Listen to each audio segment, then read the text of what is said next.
ихэд бас бэлэн болсон байна. Тэгээд би хөтлөх шамраа баярлалаа та бүхэндээ. Ингээд ихэлцгээ. За энэ 7 хоногийн эхэнд одоо сошиаллоор нэг яригдсан нэг тийм одоо нэг гишүүн үг хэлсэн байгаа. Энэ бол Ануужийн гишүүн маань байлаа. Ануужийн гишүүн маань яг улсын хурлын чуулган дээр одоо хээ хуарыг хуульчлах талаар нэг одоо өөрийнхөө үгийг хэлсэн байна. Тэгээд энийг бүгдээр нэг үздэг. Тэгвэл нийгмийн бодлого боловсрол соёл шинжлэх ухааны байнгын хорооны өнөөдрийн хуралдаанаараа Монгол улсыг хөгжүүлэх 5 жилийн үндсэн чиглэлийг хэлэлцэн. За энэ үеэр төрийн түвшээдийн дээлний хэрэг хуульчлах саналыг улсын хурлын гишүүн Ануужин гаргасан байна. Төрийн дээл хувцсны тухай ер нь нэг тодорхой заачмаар санагддгийм аа.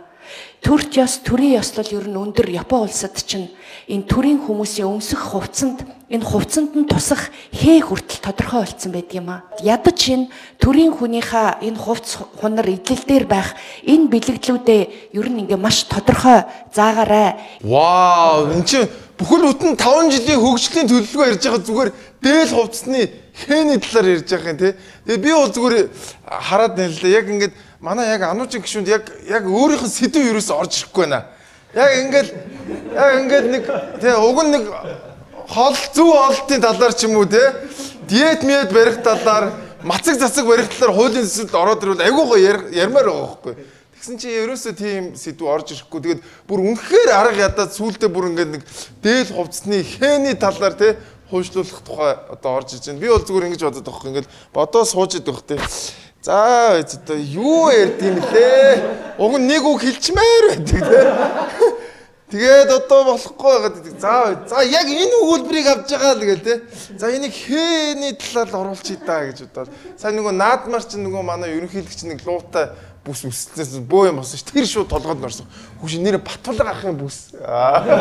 Хамтарч ажиллаж исэн хүн гэж орж ирэл тэгэл нөгөө хээний талаар ярьсан болов уу гэж бодогдож байна. Тэгээд ер нь ингээд бас уг нь бол зөв гэж бодож байна л доо. Яг энэ хэвээр ингээд ер нь бүх юмыг сайхан хуульчлаад явчмаар гоо. Одоо улсын хурлын гишүүд төрд ажилтдаг хүмүүсийн одоо энэ бандажны хээг хүртэл бас тий хуульчилчмаар байгаа байхгүй тий. За золигнууд минь элдв янзын зааны хушуу мушуудаа бандаж өмсөж болохгүй гэд тэгэхгүй бол тэр чинь бас төрийн хүний бандаж бас муухай байж болохгүй үстэй тий. Бас гаднаа гэлэнцэг дотроо баланцэг байж болохгүй шүү дээ. Тэр бүх юмыг бол сайхан хуульчилж болно. Тэгээд нэг хийцгүй гишүүнтэй болцсон юм байна. Тэгээ яах вэ? Тэгээд бас нэг олон дунд ч нэг ийм хүн байна. Өнгөрсөн парламентд бол жавхлан гишүүн байсан тийм. Манай жавхлан гишүүн чи бас нэг иймэрхүү байсан шүү дээ. Ингээл байж ирсэн. За эдийн засаг бол эдээ зас гэсэн үг гэж игээд тайлбарладаг байсантай адилхан бас нэг хөөрхөн хийцгүй гишүүн ороод ирсэн байна. Яах вэ? Тэгээд олонний дунд ийм хүн байна. Тэгээд Ануужийн гишүүндээ амжилт хүсье хичээ.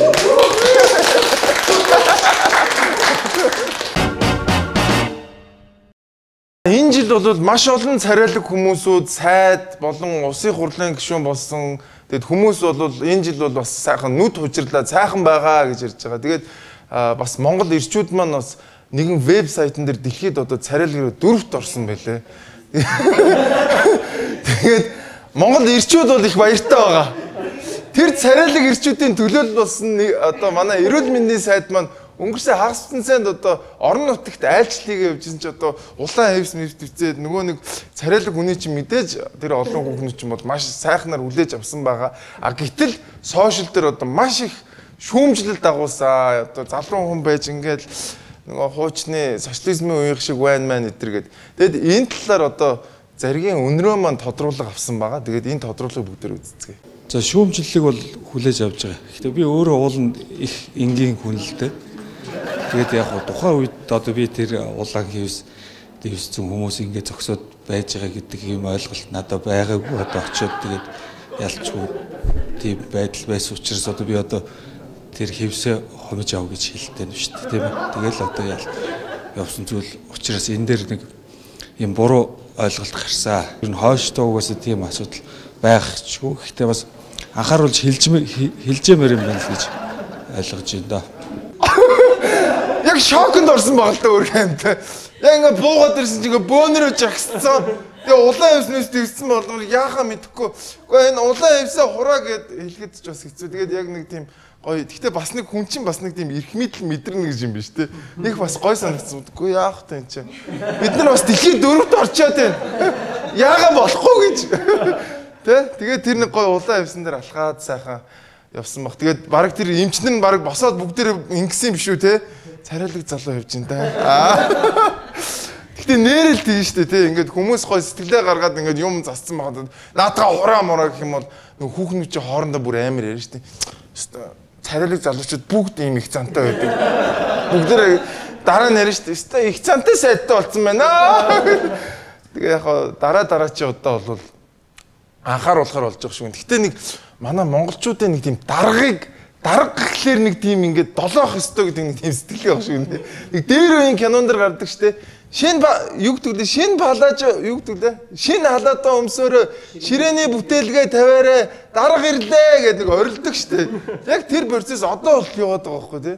Тэгээд яг манай сайд гэхээсээ илүү тэр одоо энэ төрийн албанд ажиллаж байгаа хүмүүс минь энэ дарагт одоо долгонхоо үйлч одоо ер нь би сүултээ ингээд бодоод хахад энэ дарга нарын буруу биш энэ дарга нарт долгондог хүмүүсийн буруу юм болов уу гэж бодоод эхэллээ сүултээ. Тэгэхээр манайхан битээ тэгжээ л та. Тэгээд одоо ч бас 21-р зуун гарчаад тий шал өөр болчиход байна. Тэгээд бүгдээрээ гоё орчин үеилэг байцгаая. Тэгээд манай дарга ч гэсэн хэлж энэ дараа бол хүмүүстэй хэлж юмар юм байна гэж. Тэгээд зөвхөн эрүүл мэндийн сайд биш бусад сайд нар ч гэсэн бас хэлж байгаарэ. За өөш улаан хойсноос зассан байл тэрийг бойлоор одоо боо хил амны нэмэр шээ надад ч. Боо хил ам асуудал агуулна одоо бойлоор надад гэдэг. Тэгээд нэг гоё зүгээр нэг хүнтэй хүн явсаар л байл да тийм үстэй. Тэгээд өстө хөөрхөн залуу байна.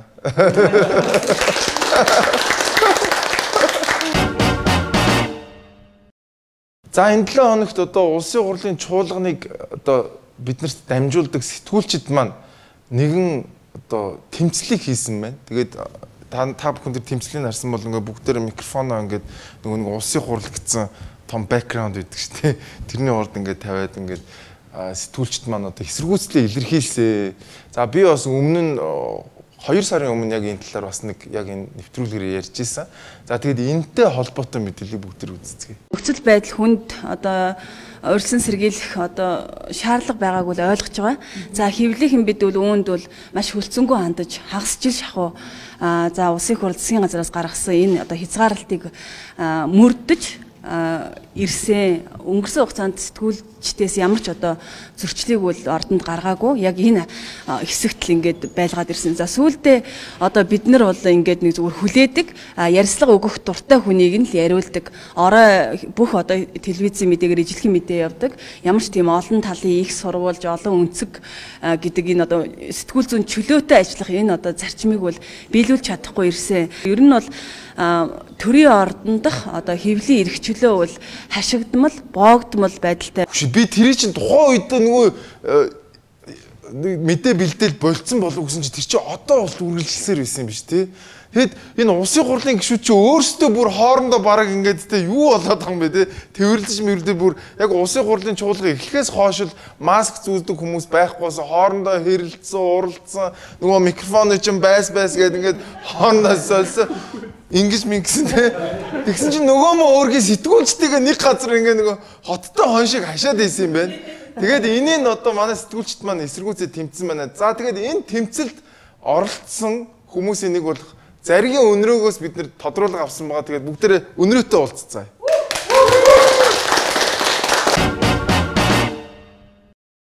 За өнөөдрийн тодруулгыг өгөхөөр зариг цэнгэмэний өнрөө ирсэн байна.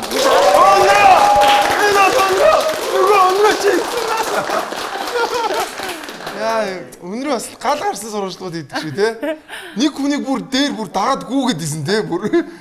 Тий, ариусан сурвалжлагыг бас биеийн тамирын юм хэрэг болж байна уу? Бахард гэж хэлсэн. Бараг километр гүйцэн те. Өөр яг дагаа гүүгээд исэн хойноос нь те. Нэг 100 мөнгөний машин хажууд нөө гэ гуруулаа. Харин те. Яг гуруулаг өгөө. Тэгээд нөгөө хүн чинь бүр сүулдэ. За энэ өнрөөгөөс салахгүй юм байна болиё гэж ярьсан гэсэн те. Яг тэгжээж л ярьстагаа удаг. Тэгээд яг Монголд бол зүгээр ингээд гой сэдвүүд болдог. Тэрийг сэтгүүлчд очиж сурвалждаг болвол манай өнрөө бол бас өөрөө сэдв болоод өөрөө бас сурвалжлагддаг. Сэтгүүлчд одоо шин төрөл оруулж ирж байгаа юм байна тий. байс хийж байгаа л одоо өнрөөгийн ямар нэг сенсац одоо 3 сард бол нэг бол явчихад ирлээ шүү. Сүүлүүд бүр ойрхон ч болоод байгаа шиг. За тэгээд энэ 7 хоногт бас нэг одоо тэмцлийг өрнүүлсэн байгаа тийм. Яг чи өөрөө санаачлуу, яг хэн санаачлуу, төрийн ордонд одоо сэтгүүлч нарын одоо сурвалжлага авах эрхийг бас хаасан боомсонтой холбоотой нэг бүгдээрээ одоо тэмцэл хийлээ шүү дээ. Энэ талаараа нэг яриач тийм. Гişүүд сая таарчаал хэлээд байна л. Нөгөө та нар гараад ирсэн үү гэж.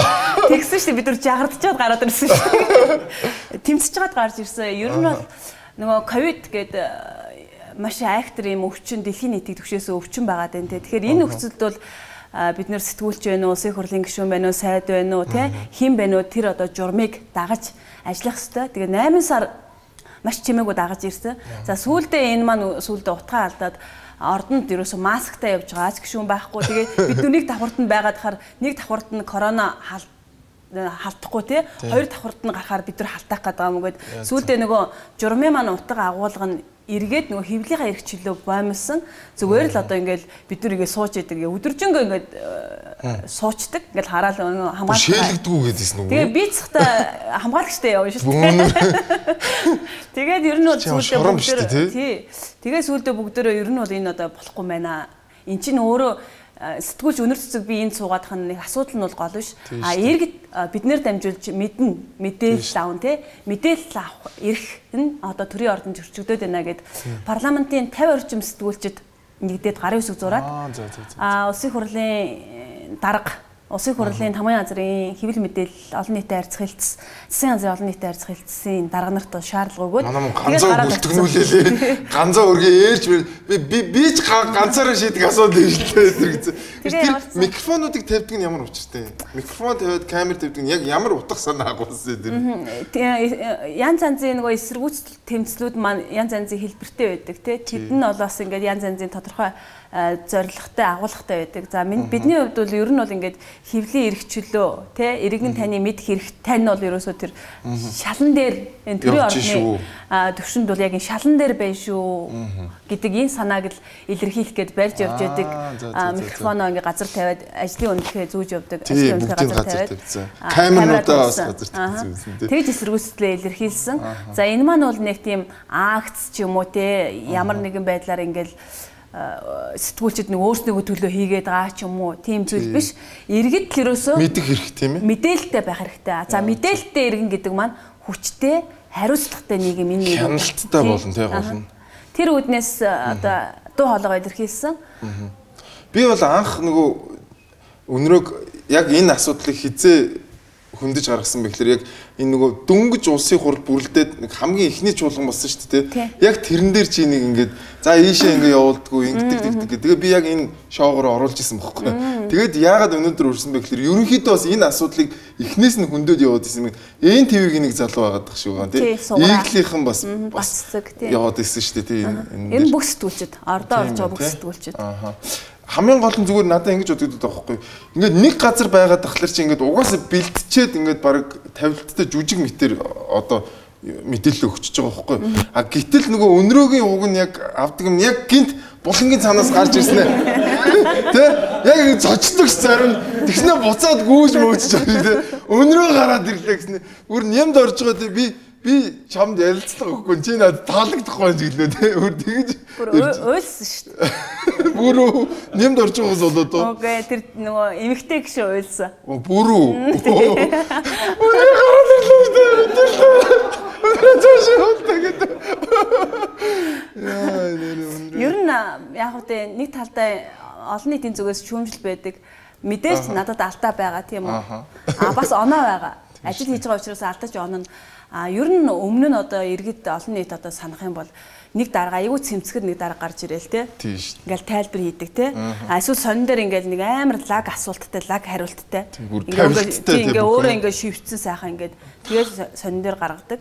Эсвэл нэг дарга гарч ирээл за энэ бол ийм юм аа гэж тодорхой хэвлэлтэй өгдөг. байсан шүү дээ. Тэгээ бид нар тэгж л харж өссөн шүү дээ. Энэ мундаг дарга нар байдаг юм байна гэж. Тэгээд гэтэл яг өнрөө гараад ирсэн чинь нөгөө дарга нарын чинь сонин байдлууд нь гарч илрээд. Заавал тэдний хүснээр бид нар яриулах албагүй шүү дээ. Бид нар тэднээс цалиа авдаг, тий? Хэвлийн төлөө өгч шүү. Яг одоо тэр хүний эмоц, хүн ер нь яагаад ч ингээ худлаа ярьж чадна шүү. Би бол одоо хулгай ядаггүй. Би бол гой царайлаг гэдэг ингээд чадна шүү. Зүгээр яг ингээ биеийн хилэмж ингээд бие хилэмж айгүй их юм хэлдэг шүү дээ, тий.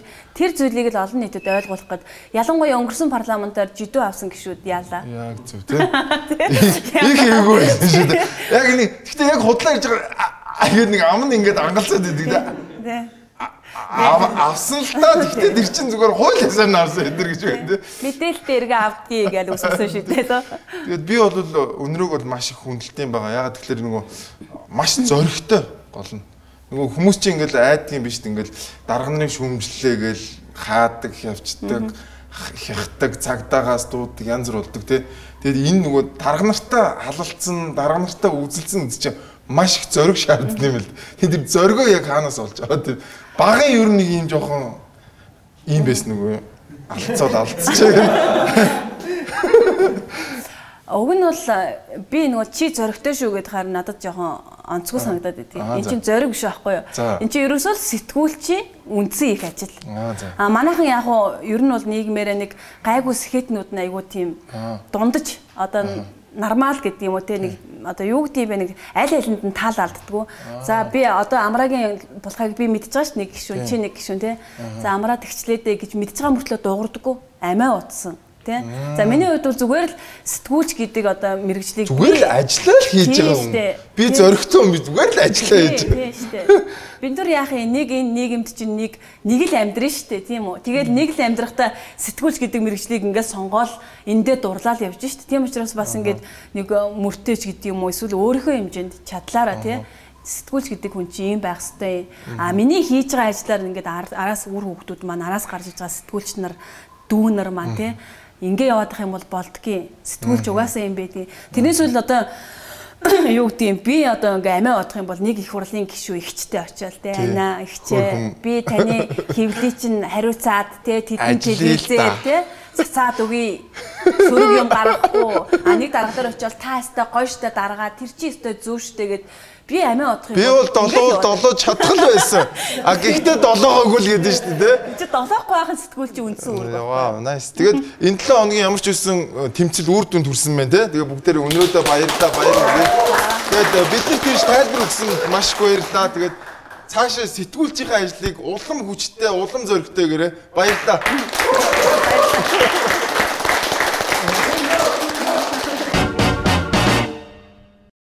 Сарын нэгэн боллоо. Ерөөсөө бидний баяр биш болоод явчлаа. Ягаад гэвэл хүүхдүүд маань хичээлдээ явж чадхаа болчиход байна. За тэгээд энэтэй холбогдуулаад эцэг эхчүүдэд бас маш их хүндрэл гарч байна. За энэтэй холбоотой мэдээллийг бүгдээрээ харцгаая. Боловсролын яамнаас гаргасан хоёрын хооронд шийдвэрээс болж эцэг эхчүүд хогшохоор байна. Өглөөний 8 цагт хүүхдээ хүргэж өглөөхөд 10 цаг өнгөрөөд буюу 2 цагийн дараа бас л төвчрөн очиж авах хэрэг гарна. Одоо тэгээд 2 цаг тутам тэр төвчрөж улам нэмэгдэх гэсэн үг шин. Тэгээ эцэг эхчүүд яаж ажиллаа их? Бараг ажилласаа ажиллаа орох хүүхдээ авах л очиад байгаа байхгүй юу? Хэрвээ энэ өвчин газар авнаа гэж байгаа юм бол 2 цаг хичээлсэн ч лавна. Өдөрөө орой хичээлсэн ч лавна шүү дээ. Жишээ нь хувийн хвшилт ажилдаг иргэн хүүхдээ авахын тулд ажиллаа таслаа гэхэд цалингаа авч чадахгүй хариуцлага тооцоолдгаараа тооцоолно. Яа, энэ ч бас үнэхээр хэцүү шийдвэр гарцсан байх шүү. Тэгээд гол нь одоо за би эхлээд хүүхдээ өргөж өчөөд ажил дээр очиод хуруугаа дарчаад буцаад гараад өгөх юм байл та. Ер нь бол одоо 2 цаг хичээлнэ гэж байна. За тэгээд өдрийн турш ингээд 2 цагаар хичнээн жан хичээлэх юм те. Тэр болгонд машины төгжрөл, тэр болгонд нерв, тэр болгонд 3 хүүхэдтэй хүн бол бүр балархан нь шүү дээ те. Өдөрт бараг 6-7 удаа ингээд яваад тэгээд өдөр болгонд давтагдсан шүү дээ тэр чинь. Тэгээд тэр хүн бол шууд ажилласаа олно. Хэрвээ би дарга байсан бол шууд ажилласаа нь олно. За тэгээд коронавирус бол жоохон тийм ялгуурлан гадуурхдаг вирус юм шиг байна. Одоо манай төрийнхнийхөр бол ингэж байгаа. Улсын хурлын гишүүдэд талдахгүй, сэтгүүлчдэд талдна. Эсвэл сэтгүүлчдээс халддаг ч юм уу тий. Тэр эдд бол хоорондоо бол халдахгүй. 2 цаг хичээллэхлээр халдахгүй, 3 цаг хичээллэхлээр халдчихдаг. Тэ? Айгүй сонин тийм ялгарлан гадуурхдаг ерөөсөө байхгүй. Ингээд коронавирус явж идэг юм шиг байна, тэ? За эдгээр ч 2 цаг хичээллэгээр болчихлоо. За би халтгаа болъё доо. Тэгээд явах юм шиг байна манай төрийнхнийхэр бол. Тэгэд манай энэ төрийн шийдвэрүүд ерөөсөө иргэдээ бодож гарахгүй маа.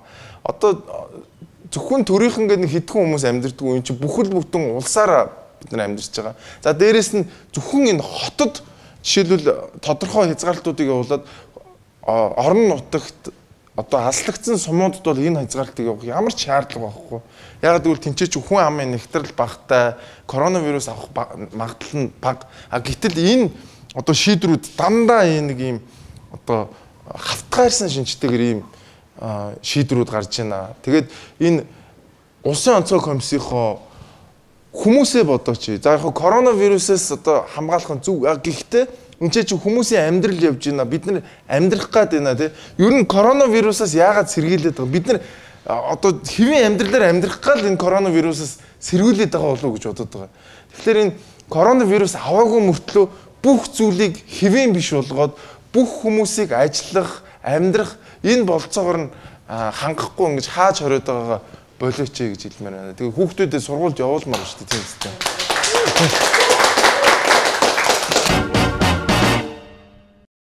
За улсын онцгой комисс 6 сарын 30-нд нэг шийдвэр гаргасан байгаа. Тэр нь ямар шийдвэр гаргасан бэ гэхээр PC болон бүжгийн клубүүдээс бусд нь бол хэвийн ажиллагаанд орж болно гэсэн шийдвэр явсан.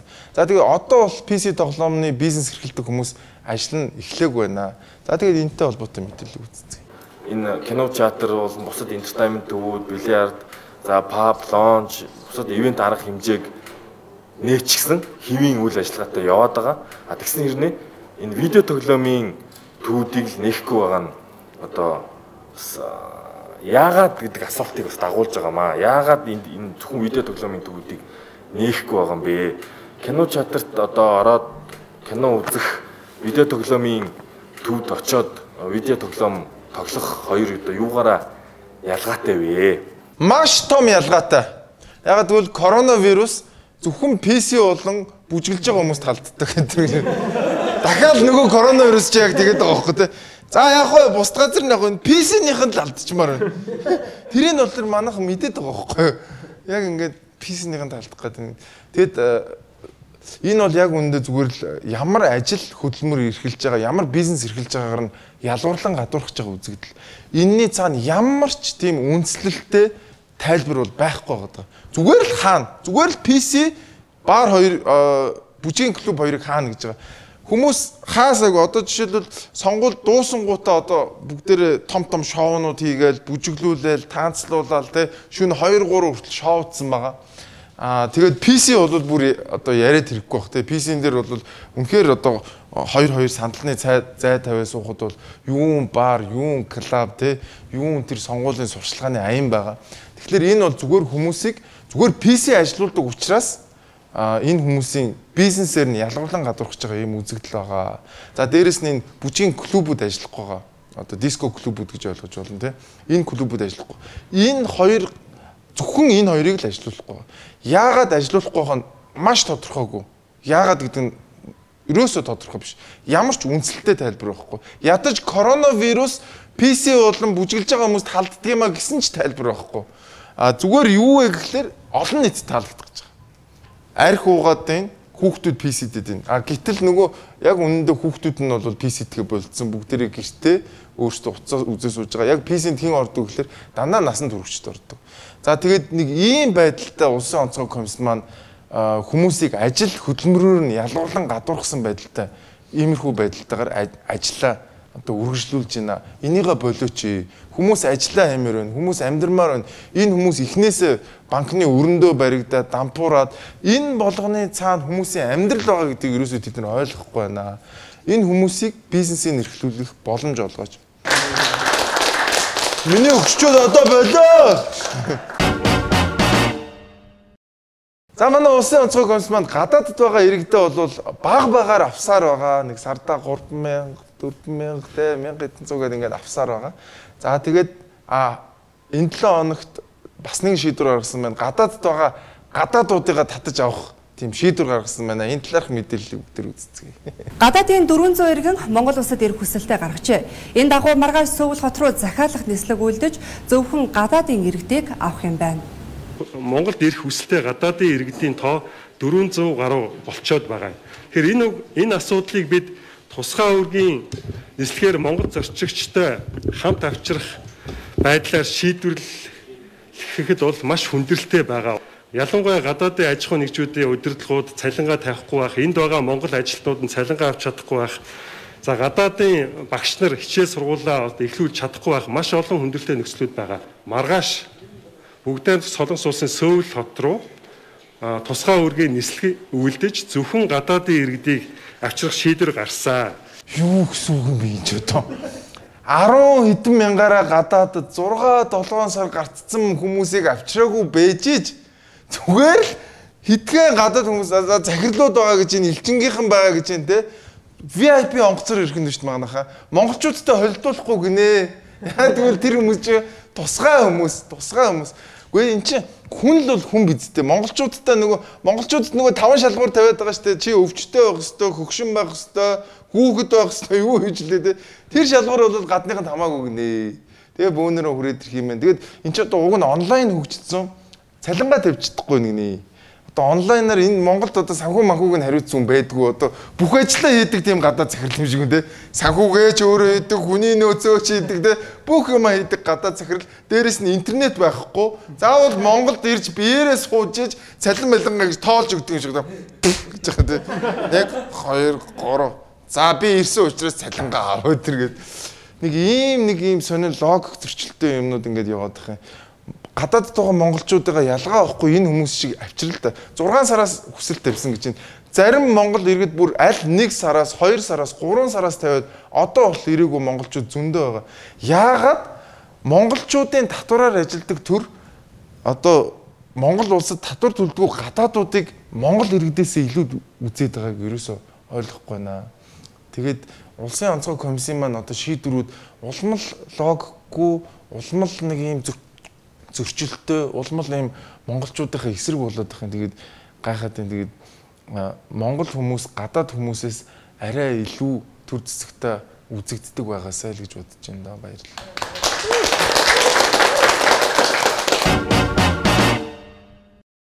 За энэ 7 хоногт нэг бичлэг одоо бас их вайрал болсон байгаа. Тэр ямар бичлэг вэ гэхээр нэг мотоциклтэй залуу замын цагдааг одоо дайрч байгаа тийм бичлэг байгаа.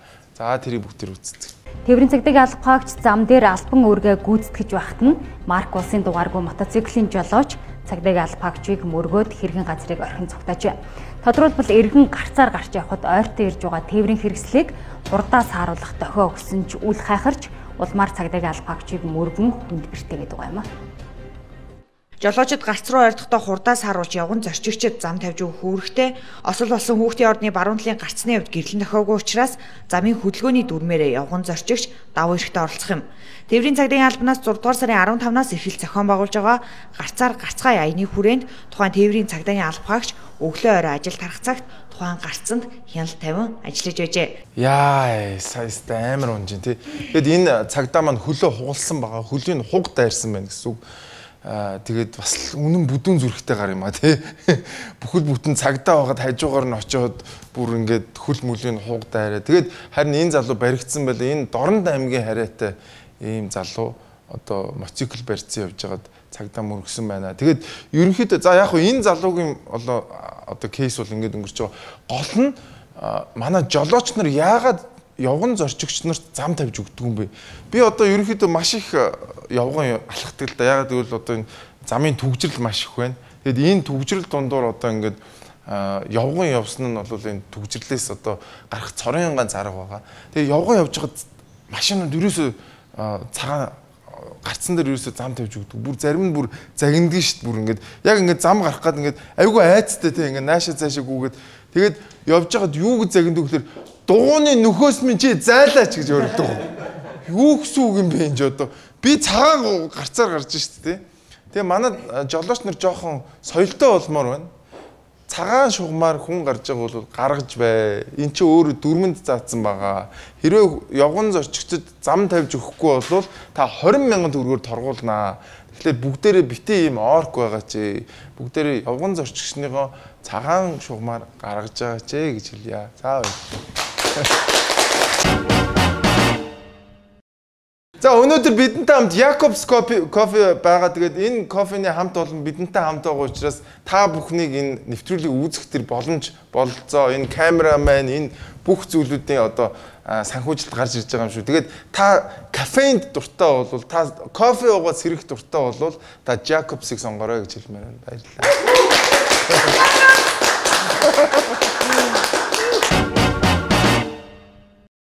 За баярлалаа. Энэ 7 хоногийн нэвтрүүлэг үүгээр өндөрлөж байна. Тэгээд дараагийн 7 хоногт эргөө уулзцгаая. Энэ бол weekly show байлаа. Баярлалаа та бүхэндээ.